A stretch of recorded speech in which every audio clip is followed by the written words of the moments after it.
अब चुप रहिए। आज अगर आप गरीबी की रेखा से नीचे देखें तो लोगों का हुआ है।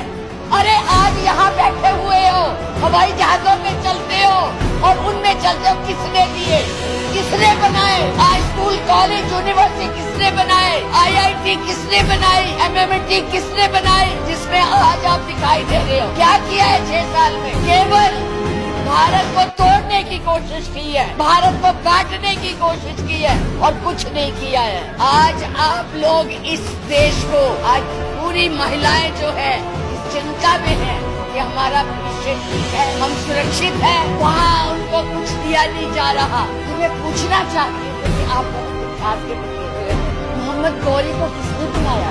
बैठ जाइए, चुप करके बैठो। सुनो, कहाँ थे तब? आज बात करते हैं। कोई भी आपके प्रधानमंत्री के खिलाफ, आपके गृह मंत्री के खिलाफ, उनकी नीतियों के खिलाफ बोले, वो देशद्रोही हो गया। श्रीमती विप्लव ठाकुर जी। माननीय उपाध्यक्ष जी, धन्यवाद। मैं ये राष्ट्रपति के अभिभाषण पर धन्यवाद प्रस्ताव के लिए खड़ी हुई हूँ, पर मुझे समझ नहीं आ रहा कि मैं धन्यवाद किस बात का करूं, कहां से शुरू करूं। मुझे लगता है, आप अब चुप रहिए, मुझे लगता है बैठकर इंटरवेन न करें आप। मुझे लगता है कि एक कुशल गृहिणी अपना ट्रंक उसको पेंट करके अपनी पुरानी चीजें उसमें डाल देती है, यही इस अभिभाषण में है। कुछ नया नहीं है, वही उज्ज्वला है, वही दीनदयाल है और वही पे जो है मिशन की बातें हो रही हैं। बेरोजगारी की कोई बात नहीं है, महंगाई की कोई बात नहीं है, क्योंकि इनको उसकी चिंता ही नहीं है। ये नौजवानों के लिए कुछ करना ही नहीं चाहते। आज विद्यार्थी जो पूरे देश में झंडा लेके खड़े हैं, उनको अपने भविष्य का फिक्र है कि हम डिग्री तो ले लेंगे पर नौकरियां कहां से लाएंगे, क्योंकि इस अभिभाषण में उसका कोई जिक्र ही नहीं है। ये अभिभाषण ऐसे लगता है जैसे मुंगरी लाल के सपने दिखाए जा रहे हैं।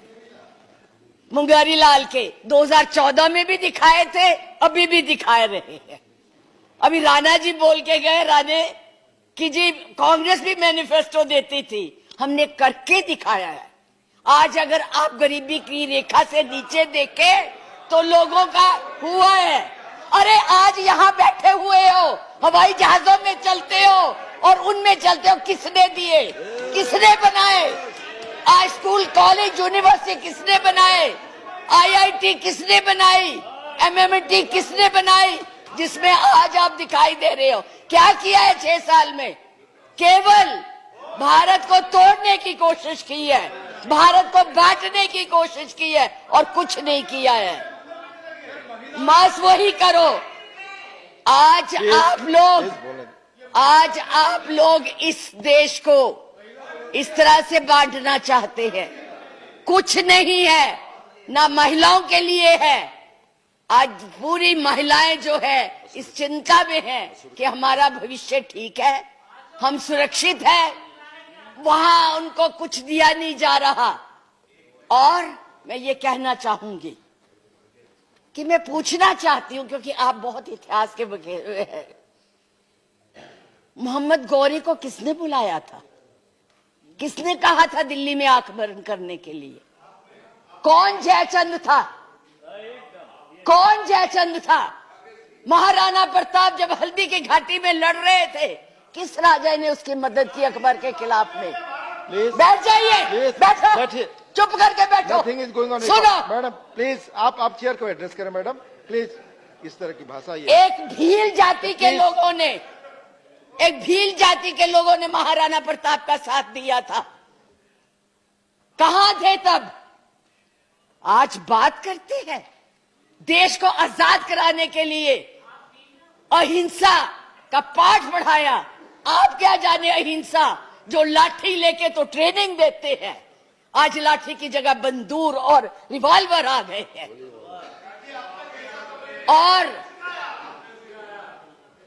हमने सिखाया आपको हिंसा, आपने सिखाया है जनता को हिंसा, आप नफरत। मुद्दे पर बोले, इधर बोले, और मैडम, चेयर को एड्रेस करें प्लीज। आप चेयर को एड्रेस करें। और आज तो मैं उपाध्यक्ष जी देशद्रोही की भी परिभाषा पूछना चाहती।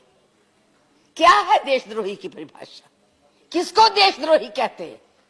मुझे याद है जब कम्युनिस्ट पार्टी ने भारत की आजादी को नहीं माना था, 4 साल के लिए बैन कर दी थी, लेकिन उनको देशद्रोही नहीं कहा था नेहरू ने। सरकार ने देशद्रोही नहीं कहा था। पंडित नेहरू के खिलाफ लोकसभा में वाजपेयी जी बोलते थे, उनको देशद्रोही नहीं कहा था। आज कोई भी आपके प्रधानमंत्री के खिलाफ, आपके गृह मंत्री के खिलाफ, उनकी नीतियों के खिलाफ बोले, वो देशद्रोही हो गया है। उनको जेल में डाल दो, उनको पकड़ लो। 6 साल के बच्चों को भी नहीं आप तो छोड़ रहे, आप क्या करेंगे? आपके पास ना तो कोई कार्यक्रम है, ना आपके पास भारत के लिए कोई नया सोच है, कुछ नहीं है। केवल एक सोच है कि कैसे इस देश को तोड़ा जाए। 70 साल में अब उपाध्यक्ष जी हमने पाकिस्तान का इतना नाम नहीं लिया था जितना ये 6 सालों में ले रहे हैं। हमारी महानायिका ने पाकिस्तान के 2 हिस्से कर दिए थे, बांट दिया था, और ये आज पाकिस्तान के नाम से डरा रहे हैं और वैसे कहते हम बहुत मजबूत है। हर बात के लिए पाकिस्तान, हर बात के लिए पाकिस्तान। क्यों भाई? क्या है वो? आपका कुछ लगता है? हाँ, जरूर लाहौर में जरूर बिरयानी खाने गए थे, कांग्रेस नहीं खिलाती, बिना बुलाए गए थे। और आज बात करते हैं, किसकी बात करते हैं? मैं ये कहना चाहूंगी कि इस भारत को मत तोड़िए। बड़ी मुश्किल से पटेल नेहरू ने इकट्ठा किया है, आप तोड़ रहे हैं। आप नहीं कहते हैं, आप तोड़ रहे हैं, इसका विभाजन कर रहे हैं, लोगों को बांट रहे हैं। मैडम, आप चेयर को एड्रेस करें, आपस में चर्चा ना करें। मैं उनको एड्रेस ही नहीं करती जी, मैं उनको समझती कुछ नहीं हूँ। वो है ही कुछ नहीं, जिनको बोलने की समझ नहीं है, उनसे क्या बात करनी है। मैं तो ये कह रही हूँ कि इस देश को मत बांटिए, इस देश के टुकड़े मत कीजिए, नफरत मत फैलाइए। बहन जी चुप रहिए, अपनी बारी में बोल लेना जो बोलना होगा, अब चुप करके बैठी रहिए प्लीज। अब देश के टुकड़े मत कीजिए। आज जो हम इस स्थिति, आपका इसी सीए ने, आज जो आपका एक ही देश था, पाकिस्तान आपसे नाराज, चाइना आपको कुछ नहीं समझता, नेपाल भी आपसे खफा हो गया है, और बांग्लादेश था जिसको भी आपने इस सीएए से नाराज कर दिया है।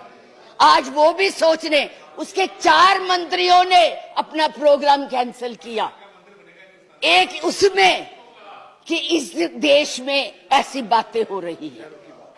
इतना ज्यादा आप कहते हैं कि यूरोपियन यूनियन को हक नहीं है बोलने का, प्रस्ताव लाने का, तो उनके एमपी क्यों ले आए थे?